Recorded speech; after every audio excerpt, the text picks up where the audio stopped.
So yeah, keep that Allen wrench with you. You're going to want to be able to tighten that bow so it doesn't slip around. Good stuff there.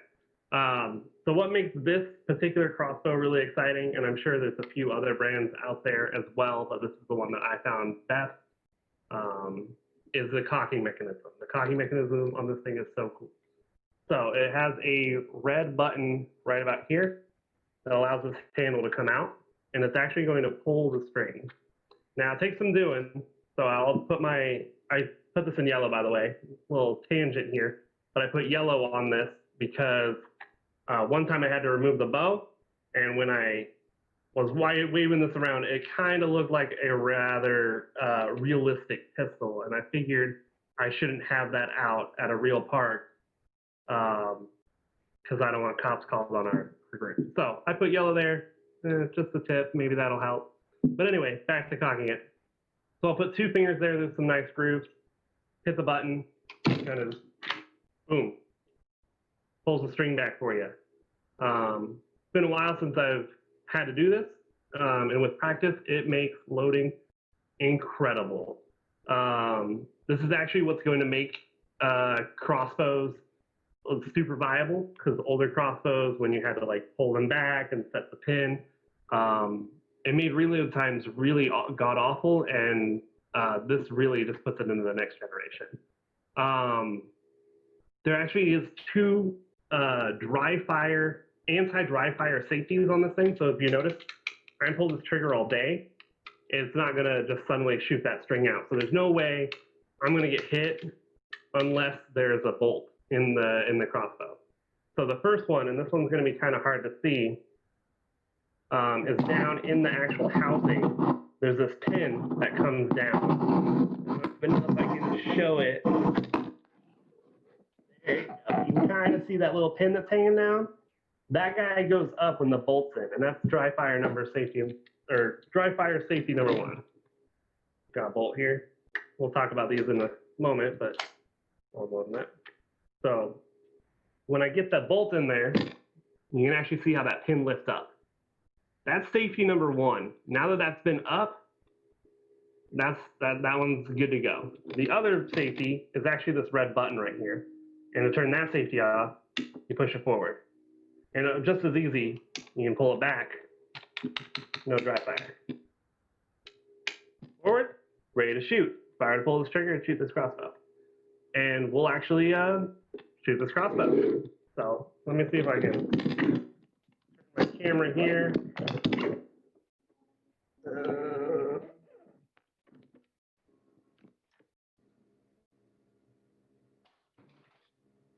Yeah.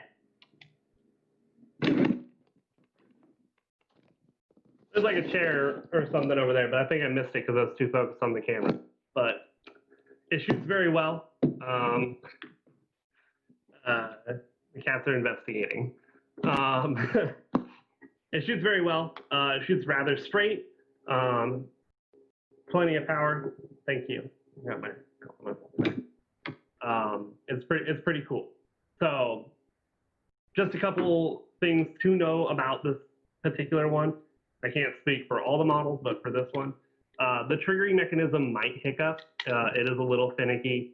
Sometimes you'll go to cock it and it won't actually cock all the way. I found that by resetting to this and pulling the trigger, sometimes that'll, or most of the time, I would say, probably 90% of the time, that'll fix it. And then you can try recocking it. I'm not sure why that happens. I haven't been able to figure out the mechanism behind why that happens, but it's a good way to reset it. However, I have had some problems where when it gets dropped or if it gets hit, it won't cock no matter what.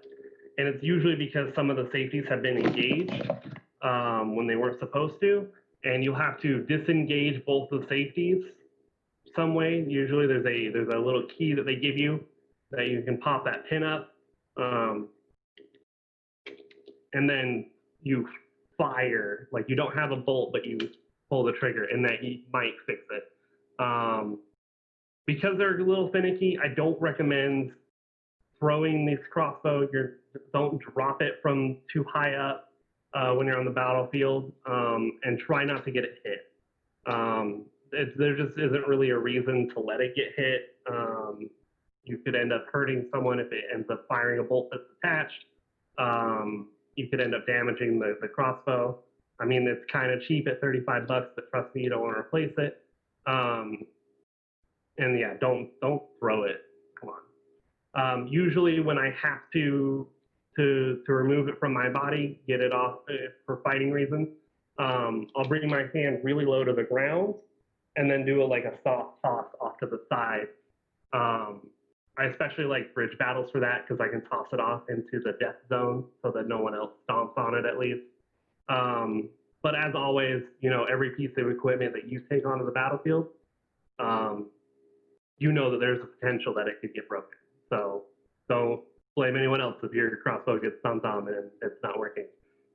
It is just part of the risks that you have. But we want to minimize those risks. So I recommend not throwing it, not dropping it. All right. So that's the crossbow.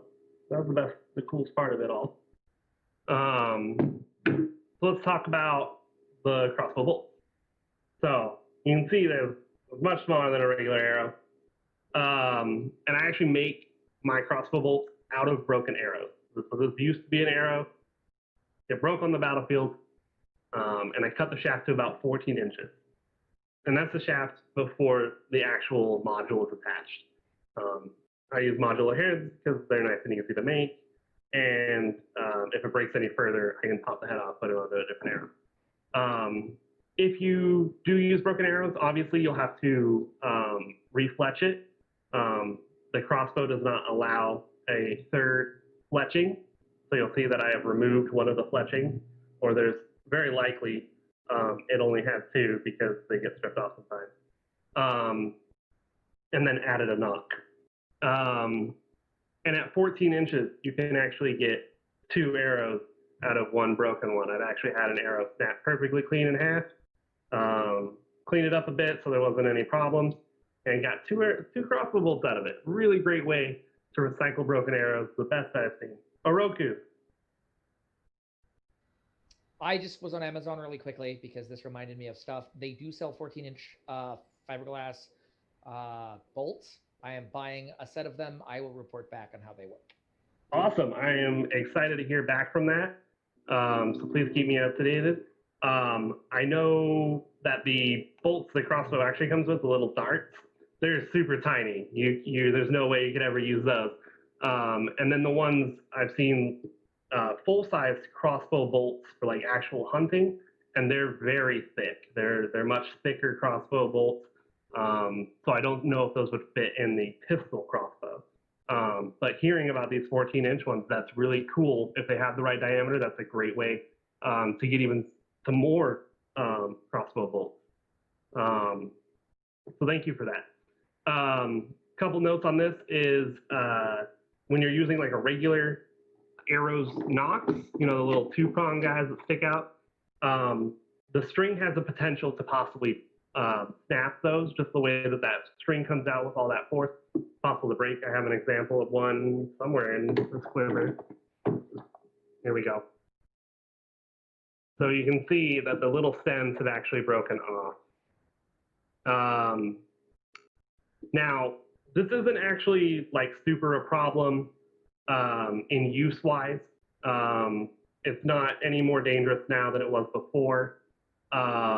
It still fires just fine. You're not going to damage your string any more than you would firing it with a full knock or anything like that. However, there is a rule in the Book of War that states that knocks must be in good repair, quote unquote, must be in good repair. So it's kind of hard to argue, is this a crossbow or is this a knock that is in good repair? And your mileage might vary. Depending on the event you go to, some people might be like, oh yeah, it's a crossbow bolt. That is fine. You obviously have a knock there and it obviously shoots fine. Others might see this as a broken knock because it's no longer its original form and fail it. So be aware of that. There's a couple ways that you can help mitigate that. One is I just carry a lot of knocks with me. If I notice that some break, I just replace them. I get them rather cheap. Big Five, once again, love Big Five, or sorry, I have a cat here. Or any other sports warehouse kind of deal. You can get big bunches of Aeronauts that fit in there just fine. Easy to replace, and yeah, I just carry some on. Or, and this is what I got, is I actually got these Nocks, and they're called Half Moon Nocks because they're shaped like a letter C. I'll show you one right here. That's actually how the Nock comes in the box. And these are supposed to be for crossbow bolts. So yeah, saying that this is in good repair, that it definitely is in good repair. This is how I bought this Nock. I did have to modify it a little bit because, like I said earlier, crossbow bolts for hunting, they're a little bit thicker diameter. So I had to Dremel a little bit on the stem part that goes into the shaft to make it fit in there nice and snug.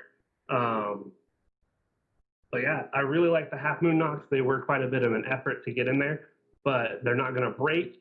And again, it makes it harder for your herald and your weapons checker to say, hey, this is a broken Nock, when that's how I bought it. And it is a Nock, and it does fire just fine. Going through my notes here. So let's see. I got some. Let's talk about actually how to trek a crossbow, because not everyone sees these every day. So let's go over that real quick. Your poundage is going to be very similar. You get your bow cross thing, or your what's the thing called? Poundage checker. Put it onto the string just like you would a bow, and you're going to pull it to where the string would end up. Obviously, this can be kind of difficult because it is a 50-pounder, so I'm not going to demonstrate it completely because, well, I'm in a camera, it's kind of at a weird angle. But you would pull this back to where the string is, and that would tell you the poundage of the bow. Next, you would take a measurement device. We got a tape measure here, and measure from where the string sets when it's at rest to where it ends up at the end. And on this one is about 5.5. Those two numbers is what you multiply together, and it has to be below 450. So it's pretty easy, simple math, not too bad. Usually you can kind of tell when you pull a 50-pound bow back and it's got like a 5, 6 even, it's easily going to hit underneath that amount. That's how you check that. Arrows are checked or the bolts are just checked just like regular arrows.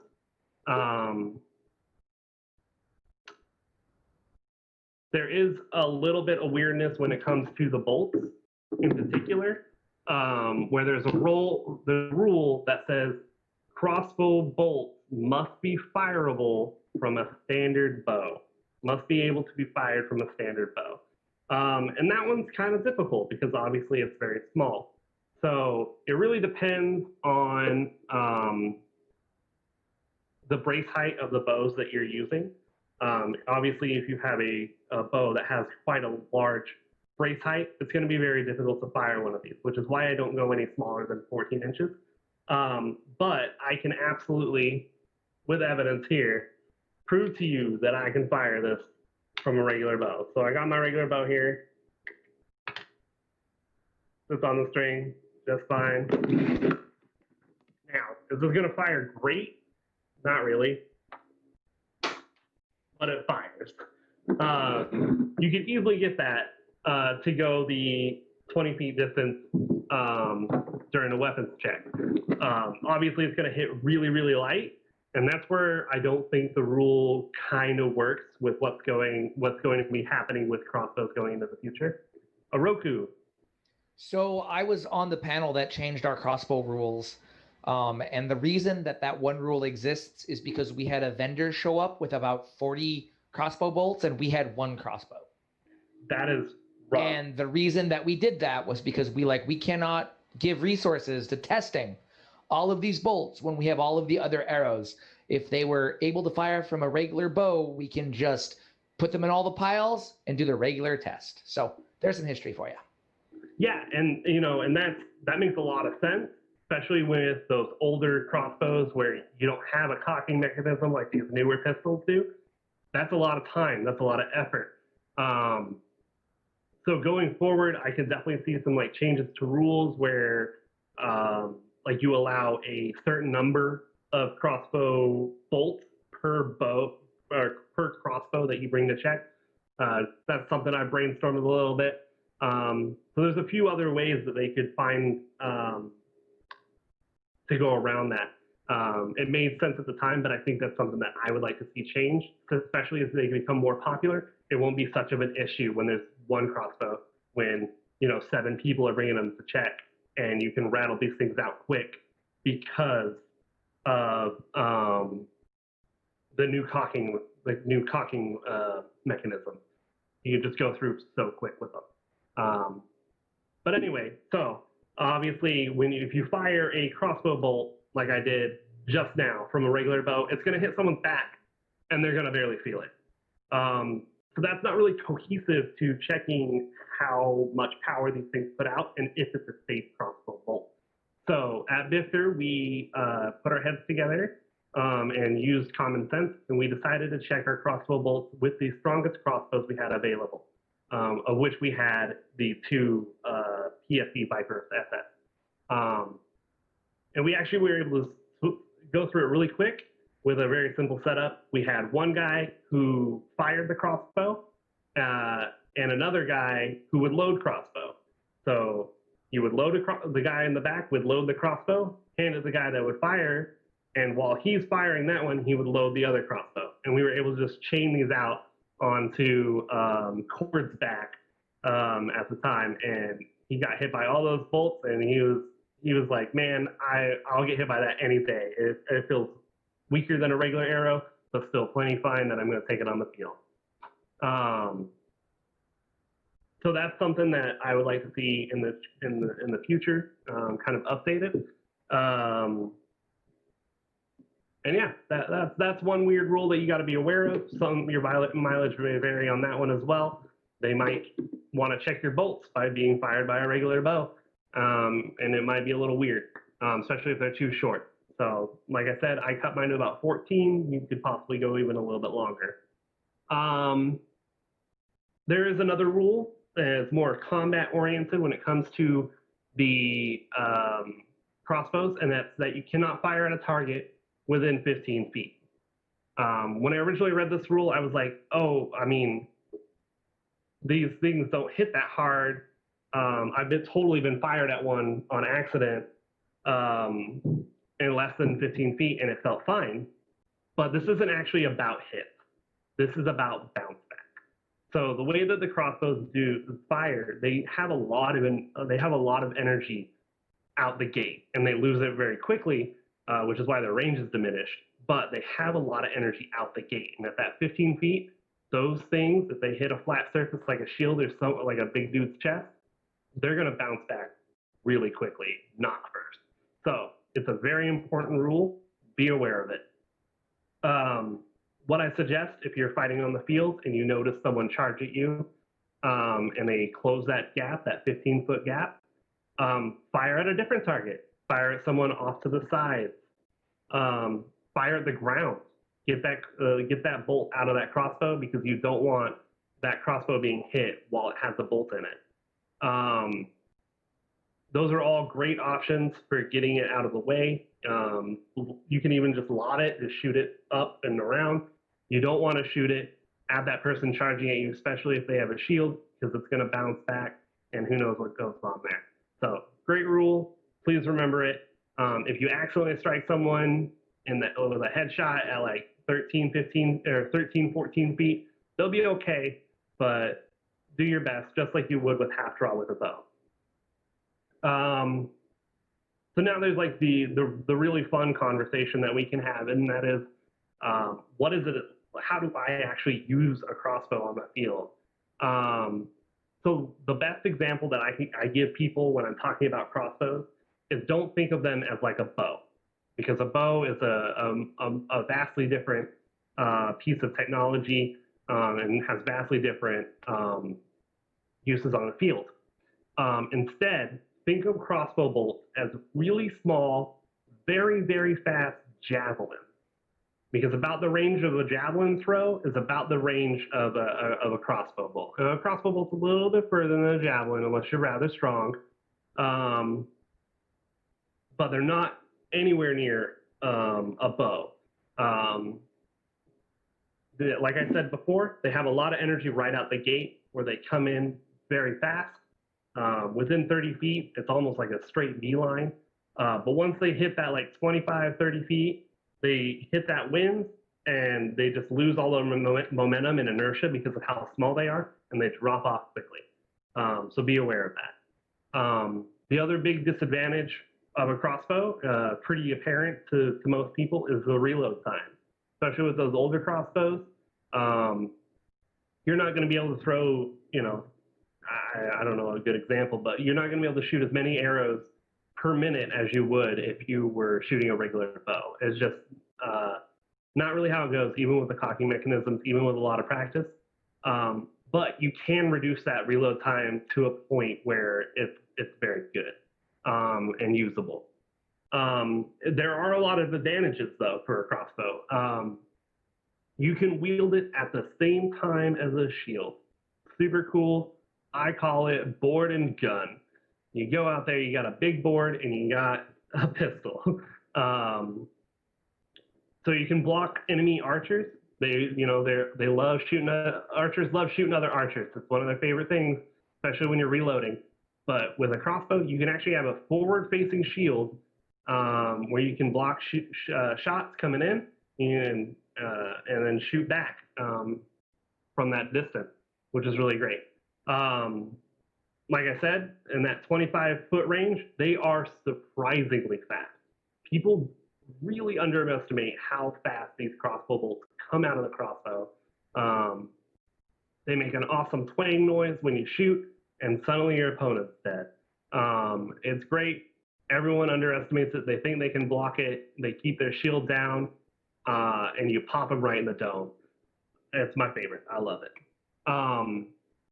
Another great advantage is once you have the crossbow loaded, it doesn't require any muscles to hold. Like, it's loaded. It can fire at any time as soon as you turn that safety off.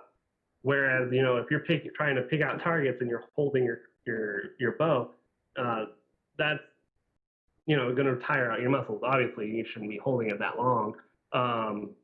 But there's definitely a surprise factor with not having to use any muscles once it's loaded. You just have to pull that trigger. Also, you can use a crossbow with one arm. I know there's a lot of archers out there that are pretty cool about getting down on the ground and becoming that human turret, putting their feet on their riser. If you have a really fancy bow, you're probably not going to do that anyways. So you're probably just going to put the bow aside and, I don't know, go sword. But with a crossbow, it's pretty easy to get it cocked. Actually, one of my realmate that also has a crossbow, he built a device on his belt where he can loop in that nose of the crossbow and cock the crossbow with one arm across his midsection. So he doesn't even need two hands to cock this thing. And then once it's loaded, like I said, it doesn't require anything. It's just one arm. It's super awesome. Same with this, back to the shield thing. Sorry, my bullet list is all over the place. But yeah, when you're reloading that crossbow, you can hide behind your shield. Usually I have my big shield in here, and I'll put that nose down into my thumb like this and cock like this. And I can keep my shield forward as I'm reloading my crossbow, which is great. Another great thing that you can do with a crossbow that you can't do with a bow is you can fire from really weird angles. So I've gotten a lot of things doing like this, like coming from up high and down. You can turn it sideways. It has this nifty pin that prevents the crossbow bolt from falling out. So if you want to shoot it like a movie gangster, you can. But yeah, you can come in with all these weird angles to get people like behind shields, behind field obstacles if you're fighting with like inflatables, depending on the rules. And it's a lot of fun. There's a lot of things that you can do with it. And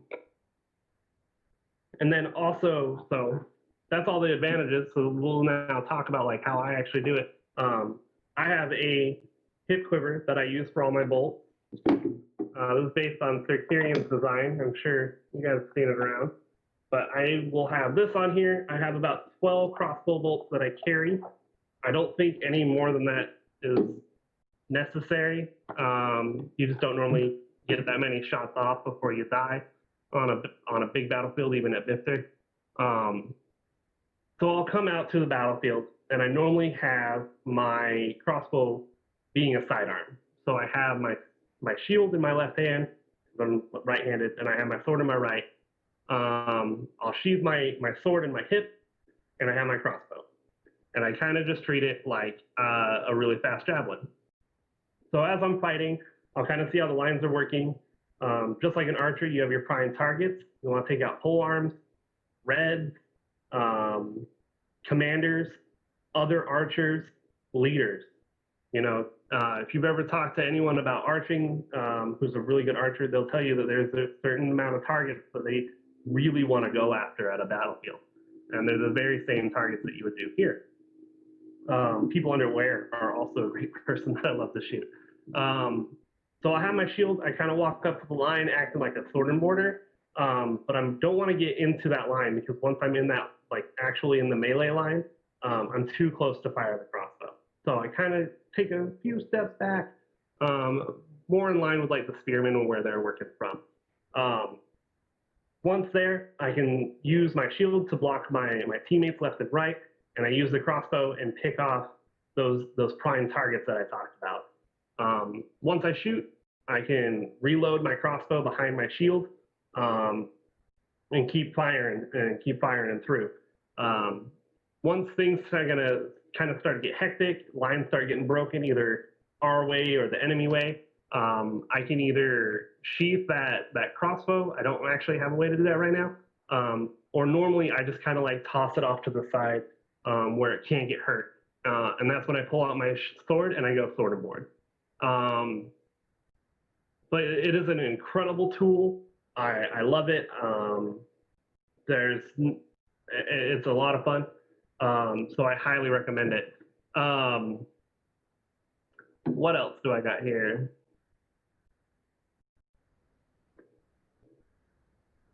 All right, well, that's it. We kind of talked about everything. I had some more stuff down at the bottom, but my tangents actually took care of that because that's just how I roll. If you guys have any questions, please hit me up with them. And yeah, anyone questions? Hello.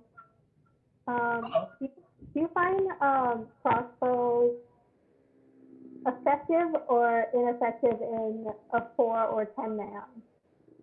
In a 4 or 10 man.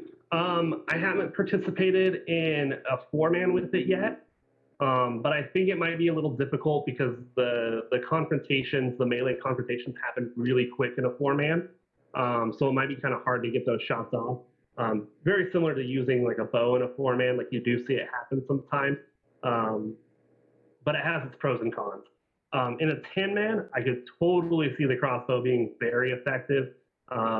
There's plenty of places where you can duck in and out of your teammates and get those pot shots off and reload that crossbow.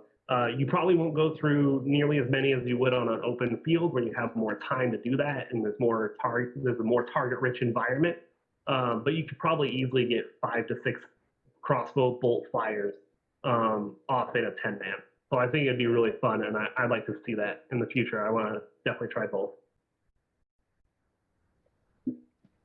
So oftentimes when we line up for like 4-mans or like 10-mans for tournaments, whatever, yeah, a lot of sword and borders, or really anybody will have a javelin loaded up. Can you see like, or even just that for just that one shot even, can you see crossbows at the same level of how we use javelins competitively? Do you think that it'd be better for us just to use crossbows and then toss them when we don't need them? Yeah, if you start a 4-man with a loaded crossbow, say you got a 1-shot, you got your 1-shot pistol. It could be used, But the big difference between the two is that entering that 15-foot range. In a 4-man fight, you're probably going to close that distance really quick. Where in a javelin, you can still throw it 7 feet and hit someone, and it be legal and safe.